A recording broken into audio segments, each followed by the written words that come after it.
Ce qui ne nous tue pas nous rend plus forts. On l'a tous entendu, cette phrase, elle est littéralement partout, mais elle prend une toute autre dimension et une profondeur assez folle quand on la remet dans son contexte originel, la philosophie de Friedrich Nietzsche. Alors allons voir ensemble ce qui se cache vraiment derrière cette idée, ce concept puissant qu'il a appelé la volonté de puissance. La voici, la fameuse citation, dans sa forme originale. Bon, à première vue, ça sonne un peu simple, presque comme un slogan de développement personnel, on est d'accord. Sauf que, en réalité, c'est la porte d'entrée vers une réflexion beaucoup plus profonde, sur la vie, sur la souffrance et sur la croissance. C'est de là que tout part. Et c'est là que ça devient intéressant. Qu'est-ce que Nietzsche voulait vraiment dire par là? Est-ce que c'est juste une histoire de résilience, d'endurance, de serrer les dents et d'attendre que ça passe? Ou est-ce qu'il y a quelque chose de bien plus radical derrière, une idée qui pourrait changer notre façon de voir les difficultés? Pour vraiment saisir le truc, il faut aller bien plus loin que cette simple phrase. On doit plonger au cœur d'un des concepts les plus importants de Nietzsche. Parce que non, ce n'est pas juste une petite devise de motivation, c'est carrément le socle de toute une philosophie de vie. Alors, mettons tout de suite les choses au clair. La volonté de puissance, ce n'est pas, et je le répète, ce n'est pas une soif de pouvoir sur les autres. Ça, c'est le contresens le plus courant. Non, pour Nietzsche, c'est tout l'inverse. C'est une force interne, une sorte de pulsion vitale qui nous pousse tous à grandir, à nous dépasser, à devenir plus que ce que l'on est. La puissance sur soi-même, pas sur les autres. Voilà, en gros ce que c'est cette énergie fondamentale, ce moteur intérieur qui anime tout ce qui est vivant. C'est le besoin de croître, de créer, de surmonter ce qui se met en travers de notre chemin. Et surtout, de donner un sens à sa propre existence. Le point clé à retenir, c'est que ce n'est pas un objectif final. C'est un processus constant, une force qui est toujours là, en nous. Et c'est là qu'on arrive à la partie la plus surprenante, la plus contre-intuitive de toute cette philosophie. La souffrance. Comment est-ce que quelque chose qu'on passe notre vie à essayer d'éviter pourrait être un catalyseur, une bonne chose?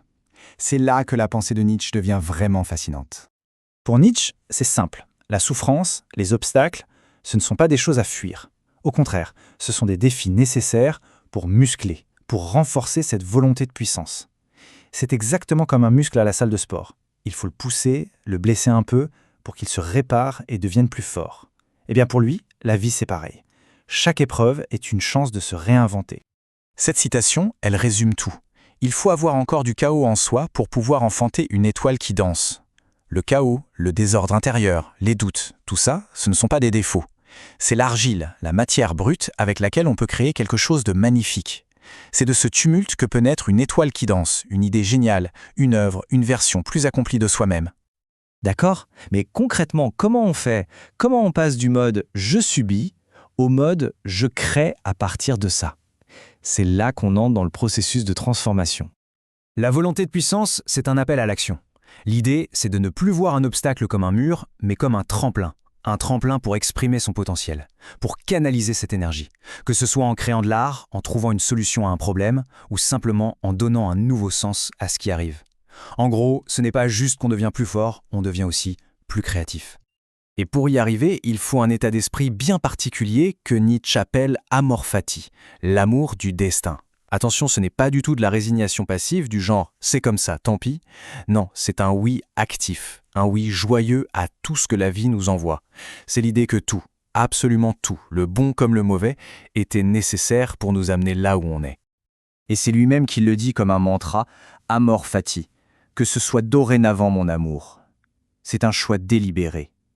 Le choix d'embrasser son parcours, non pas malgré les épreuves, mais grâce à elles. C'est en aimant son destin qu'on reprend le pouvoir, qu'on s'affirme vraiment pour la suite. Bon, tout ça, c'est très philosophique, on est d'accord, mais alors au quotidien, on fait comment? Comment on cultive cette fameuse puissance intérieure? Voyons quelques pistes un peu plus concrètes. Voilà 5 pistes. 1. Se fixer des objectifs ambitieux, des trucs qui nous font un peu peur pour nous forcer à grandir. 2. Sortir de sa zone de confort, oser l'inconnu. 3. Apprendre de ses erreurs. Chaque échec n'est pas une fin en soi, c'est une leçon. 4. Cultiver sa créativité, peu importe la forme que ça prend. Et 5. S'entourer de gens qui nous inspirent, qui nous tirent vers le haut. Et en fait, tout ça, c'est la réponse de Nietzsche à un problème qui l'obsédait, le nihilisme. C'est-à-dire l'idée que la vie n'a pas de sens, qu'au fond, rien n'a de valeur. Pour lui, c'était la grande maladie de son époque. Et la volonté de puissance, c'est son antidote. Parce que le message final, il est là. Si la vie n'a pas de sens donné à l'avance, eh bien c'est une excellente nouvelle. Ça veut dire que c'est à nous de le créer. C'est une invitation à prendre la responsabilité totale de son existence. C'est ça la liberté ultime. C'est en affirmant cette volonté, en se dépassant et en créant, qu'on donne de la valeur à sa propre vie. Au final, la question n'est plus comment éviter la souffrance, mais plutôt comment l'utiliser. Quelle épreuve peut devenir la matière première d'une nouvelle création? Car ce qui ne tue pas ne fait pas que rendre plus fort, il recrée. C'est une force qui est là, en chacun de nous, et qui ne demande qu'à être activée.